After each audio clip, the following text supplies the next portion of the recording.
Hi, I'm Barbara Bashaw, and I'm the director of the dance education program here at NYU Steinhardt School of Education. I think dancers and choreographers have things in common with musicians and can have experiences that connect them deeply to musicians. Certainly, knowing and experiencing music is a huge part of the dance field. And personally, myself as a dancer, I tend to hear movement in the form of sound. So when I'm actually moving, when I'm dancing, it has the sensation of being a sound to me. So I can hear my phrasing inside of my body. So that to me is a really sort of a deep connection to music. And so then when we do sort of marry our art form to music, because we don't always dance with music, sometimes we dance in silence, but when we do marry it, it really becomes contrapuntal and a relationship between the music score, the musicians, if they're live musicians, and the dancers. So a lot of dancers have that sensation of being able to hear their movement. I think it goes both ways. Definitely implies movement, either in the immediate sensation of imagining yourself being the music. Sometimes you get images of people dancing, or even choreography from it. But there's just such an immediate connect sort of between, I guess because dancers live in this real kinesthetic world. To us, for example, if I hear the sound of an airplane, I get the sensation of air moving across my chest. So you can only imagine, the sensation of hearing music, what that does to your body, what that experience is like emotionally is very intense. We actually do collaborate here at NYU. We will often, our dancers will be invited to come over and perform with the musicians when they're doing some of their concerts. We have never see that though. Yeah. Unless it's Ray Charles or somebody. You don't see that dancers on the stage. Right. Yeah. I mean, one of the obvious problems is they don't make stages where you can have everybody on them, and that's a big challenge.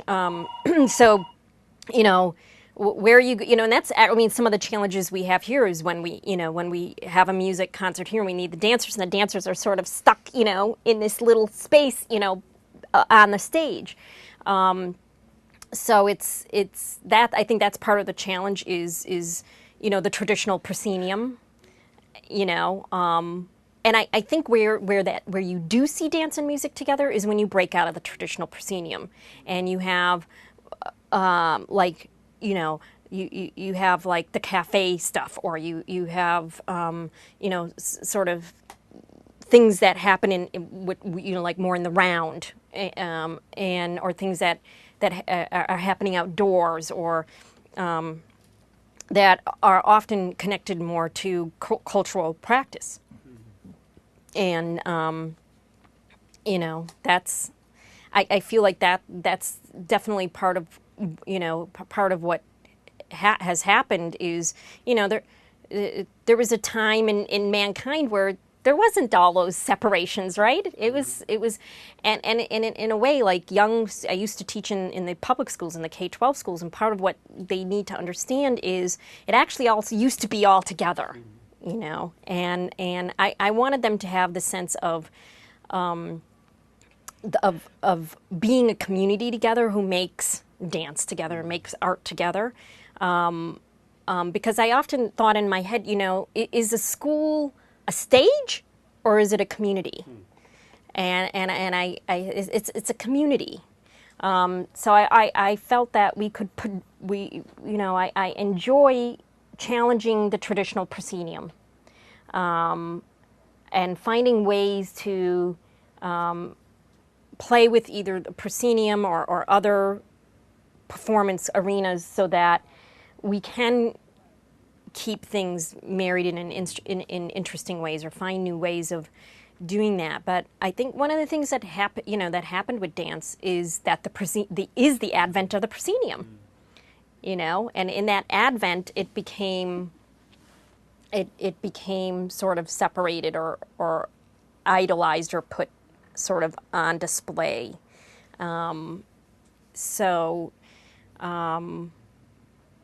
Yeah, it is good to see more, or it's good to see when it is still together, and to wonder how you can continue to challenge that or bring that together. We are a graduate program only. We have an MA, a PhD, and an EDD that's in dance education. And we are the only program in the nation that is completely based in dance education, completely dedicated and focused on dance education. So it's a program that is for dancers who teach and teachers who dance, both of those. And our curriculum continues the artistry process. We don't train dancers. You have to come trained already with a background in dance or a performance career in dance, or have embodied a cultural practice. Maybe you grew up dancing with your family or in your community. You have to come with a really strong dance experience that you bring into the program. And then once you're in the program, we continue that artistry really through developing the choreographic voice and developing voice. In conjunction with that, you're exploring pedagogy and the real direct connect that the creative process in pedagogy has to the creative process in dance. So the symbiotic relationship between creating a dance and creating teaching. There's just a really direct connection and symbiotic reciprocal experience between those two. We really like to help students blur the line between what an artist is and what a teacher is, so that they see it really, it's two sides of the same coin, or it's part of the same world. So our curriculum is based really in we have what we call 3 pillars: the creative aspect, pedagogy, and then of course research, because research in teaching and learning in dance helps us make connections to growing the field in terms of artistry and growing the field in terms of pedagogy. So students that come here really get grounded in all 3 of those areas. They continue to perform and make choreography. They go into field work, either in the K-12 schools or in the universities and colleges that are surrounding us. They student teach in those sites, and they engage in research. They really they start to develop through multiple drafts of both a piece of choreography and a written paper about what their vision is for teaching and learning and for their art. And it's out of that vision that they pull their inquiries and their questions and their curiosities, for which then they start conducting research. And by the time they leave the program, they have a really full portfolio of something that started out as a very personal investigation, but then they have all the sort of the connections of where that investigation is situated in the field of dance and in the field of education and in the larger world. So they can find out who they are and where they want to go in the future. We don't specialize at all. As a matter of fact, we like to bring in a real diversity of students that come from many different backgrounds. A really important part of our program is the community that we build together with our peers in the community. So we have students that, traditional Chinese dance, traditional Korean dance, that come with African dance, that come with modern backgrounds, ballet backgrounds, Mexico, I mean, everywhere. And hip hop, just everything you can possibly imagine. And they share that experience with each other. So we don't we don't spend our time in this program continuing to train them.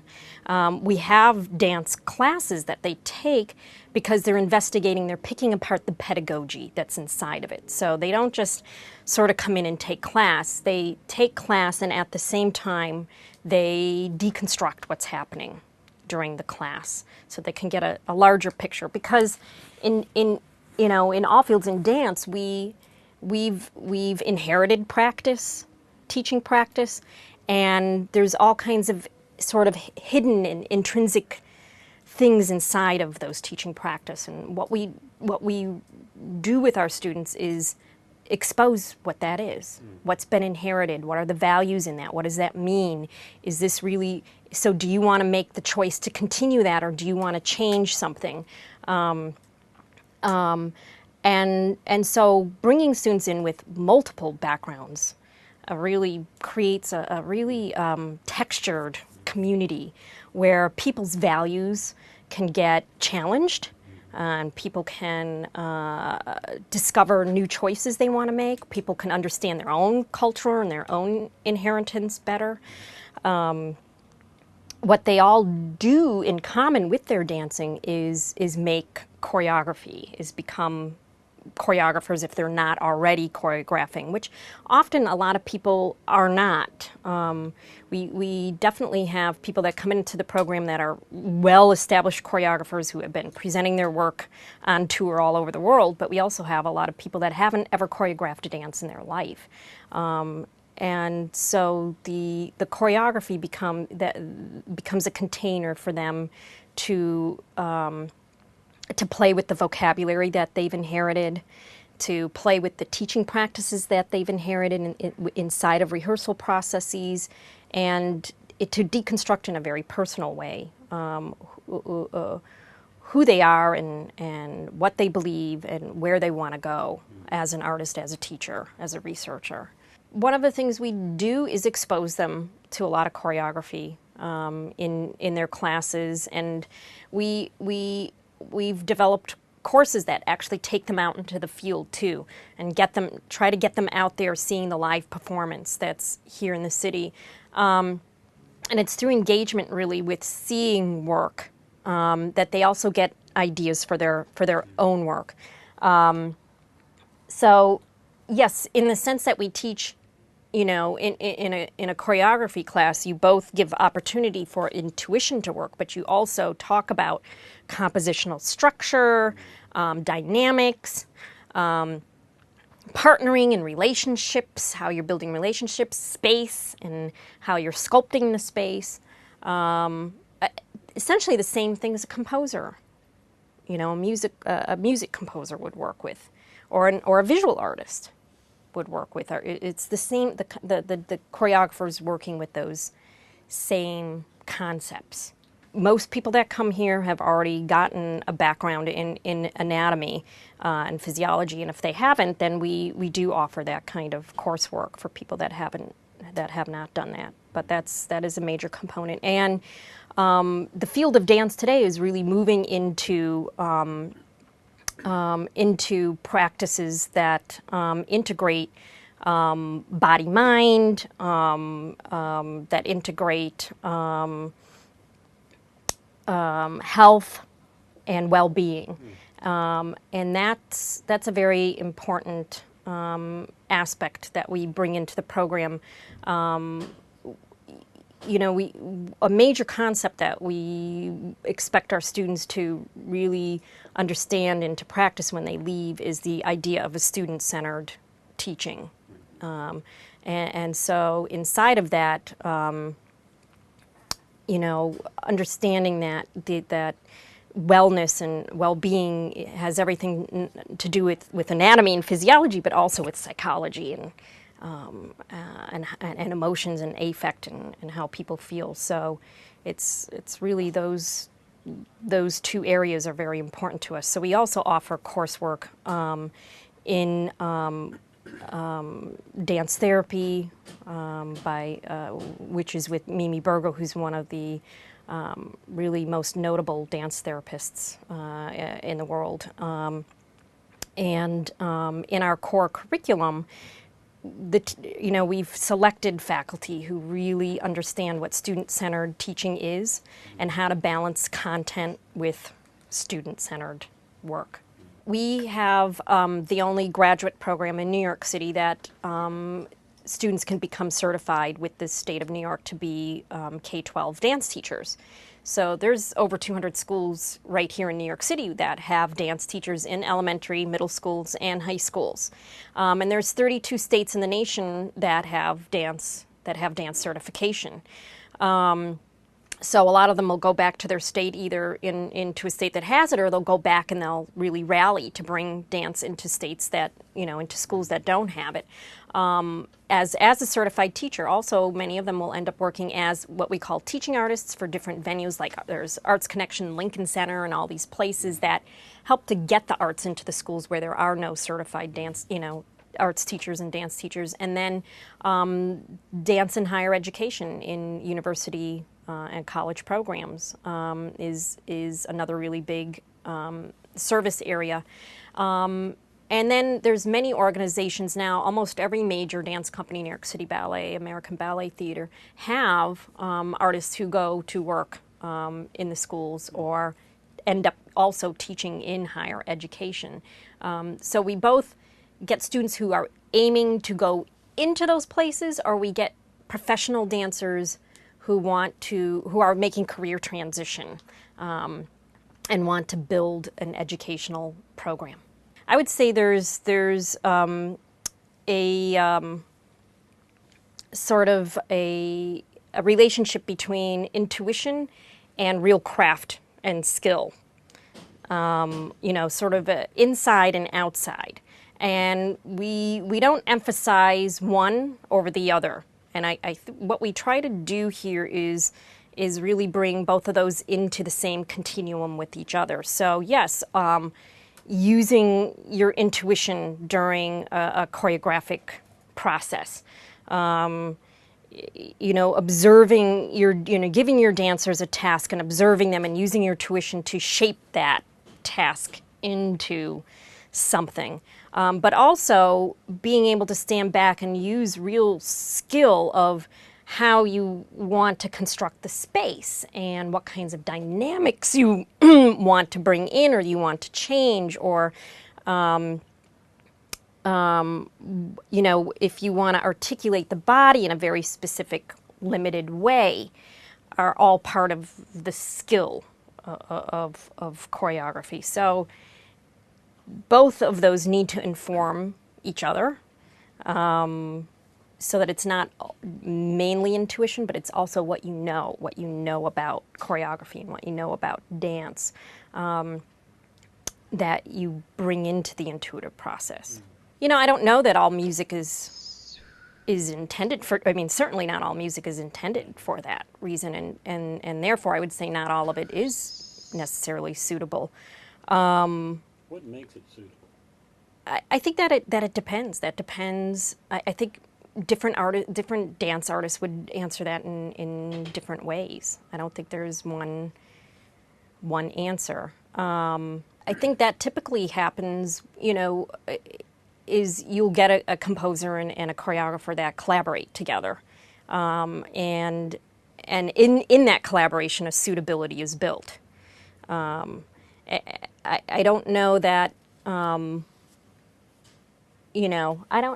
never really thought about, I want to set out to make a danceable piece. I think the obvious, or not the obvious, but I think sort of the stereotypic thing would be, oh, well, it has to have a really constant rhythm or something like that. Absolutely not. Something that's, that plays with different rhythms or goes off of a rhythm and comes back on, or is as interesting to a choreographer as something that's very rhythmical. you know, choreographers will look at a lot of things when they're reviewing a piece of music. They'll you know, some of them will just begin by you know, in an intuitive process where they'll just see what images sort of are elicited from listening to the piece, or what kinds of movement just sort of come out of the engagement with the piece.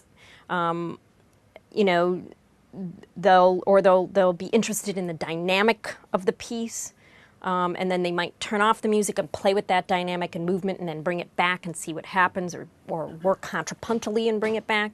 They'll listen to the structure of a music composition, and then determine how they might want to structure their composition in relationship to that same compositional structure. So I think there's so many different angles, be it the actual structure, or the dynamics, or the tempo and the rhythm, or the imagery, are all ways in to a piece for a choreographer. You know, I've seen work where you can't tell if it's a musical piece, or if it's musicians who are dancing, or dancers who are working as musicians. You know, you can't, or where you can't, you know, where the lines are blurred sort of between, you know, well, what is this? You know, is it a dance? Is it a piece of music? I guess you know, people would say that it's maybe in the realm of performance art, but yeah, I guess you could say it's well-rounded in that. I mean, also the body is the instrument.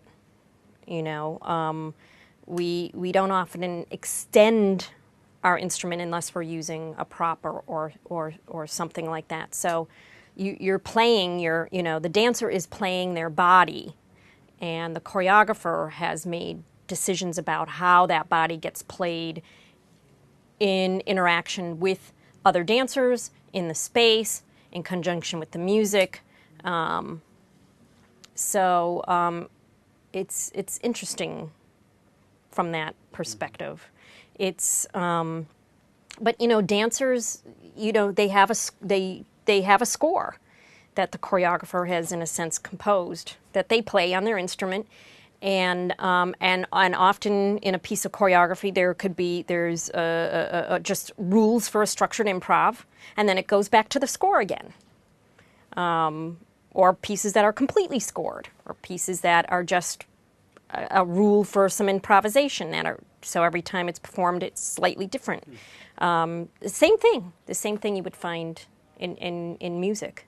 I mean, it's so important. It's so important. We actually have our students in an improvisation class. We require all of them to work with Douglas Dunn, who is one of the really main figures in dance and dance history of who've developed improvisational practice. Improvisation, our students often don't realize, is inherently connected to cultural practice. They don't realize a lot of our sort of American students, or you know, students who practice what we would, you know, like theatrical forms of dance, don't often realize how inherent it is and how important improvisation is in different cultural practices. And in many cases, the improvisatory practice has been divorced from certain forms of dance. So, for example, jazz dance. It's, you know, somehow it got really, you know, the improvisation of that form, and tap is another, you know, was really founded on improvisation, and it became separated, and sort of jazz got put into the dance studio, and the teacher stood in front and the students lined up, and that was it, you know. And we have a really interesting professor here, Patricia Cohen, who teaches a studio-based course, but really has the students explore the culture of jazz dance and jazz as a culture in dance, and its roots in other forms in other cultural forms. They also get, a straightforward improv class with Douglas Dunn, and I think it's so important for them to do that because we notice that they don't often know how to play. They have to learn. They have to learn how to play, and learning how to play is so important to teaching. It's so important to art making, and it's so important to research. It's like foundational to all of those. Many of our dancers come in from what we would call, have had a real history of having what we would call a skill and drill practice, and they've never improvised in their life, and they're just terrified of it. They're just absolutely terrified of it, and it takes them the whole semester to kind of figure out what's going on, and I think ultimately it helps them become okay with ambiguity, and ambiguity is such an important part of life and being able to cope in life, and it's such an inherent beautiful part of artistic practice is leaving space for ambiguity and understanding how ambiguity helps you form a work of art or helps you form your teaching, how it actually informs you in a strange way. So we just think it's so crucial. It's so crucial. We immerse them in it just right away when they get here, and they have 2 years if you're in our master's program, 1.5 years for some, 2 years, and it's really the first thing we do with them is get them playing, get them listening to their body, get them realizing that they can make their own rules, they can play with other people's rules, they can change rules, they can pick up off of other people. They can form relationships by becoming more sensitive to what other people are doing, recognize patterns. Ensemble performance absolutely demands the improvisatory sensitivity. You're not an ensemble unless you're almost in, unless your skin is almost, kinetically connected to somebody else's skin. I mean, so much of our instrument, our body is skin, and so for the dancer, our skin is like having 1,000 pairs of eyes, and improvisation and improvisatory practice is definitely about becoming sensitive in all of your skin, and that's so important to ensemble work, of being able to pick up off of somebody's kinetic energy, to pick up off of somebody's breath, to pick up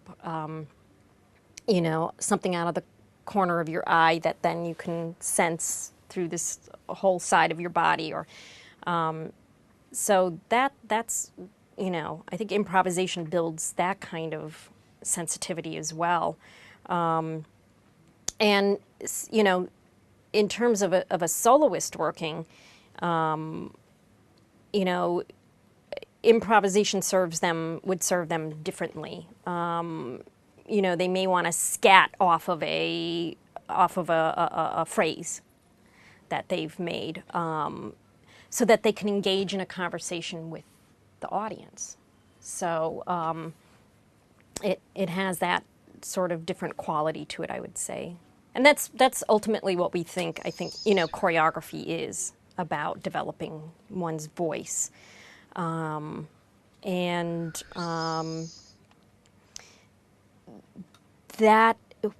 where you are as an artist is going to imply where you are as a teacher, because the two are inherently connected together, and so if we can push their conceptions of artistry, we are pushing their conceptions of teaching and learning. And if we can push their conceptions of teaching and learning, it's going to impact who they are as an artist. So their first projects when they get here are developing a piece of choreography in the choreography class and simultaneously developing what we call a vision for teaching and learning in their methods class. And through asking them really a series of questions. And sort of asking them to form what we would call an I statement. So they form an I statement in their comp class, and they form an I statement in their methods class, and they play with those for an entire semester, redrafting, reworking, redrafting, reworking. And they sort of arrive at the end of the semester with something. And then the next process is sort of standing back from that and going, oh, so what is my paradigmatic view? What are my assumptions? Who else has these values? Who wouldn't agree with that in the world? Who does agree with that in the world? And it really takes them right into their research project, where they start connecting to literature and conduct reviews of literature, and they, which includes, looking at choreographers and choreographers' work in some cases. Artists' work is a type of review of literature. Starting to really stand back from that. And then they move into their third semester is when we actually have a concert, a dance concert, a student choreographed concert here. For this fall, there's 13 different choreographers who've made pieces for the concert. So in their third semester, they have an opportunity now to really synthesize everything that they've taken their I statement and they've connected it to the larger world. They've sat back and really thought about that, and now they've constructed something that they want to bring onto the stage that reflects that process. And so we do tend in our concert to get, pieces that are very, very personal and very, since we, very reflective of what young men and young women are experiencing and feeling and thinking about.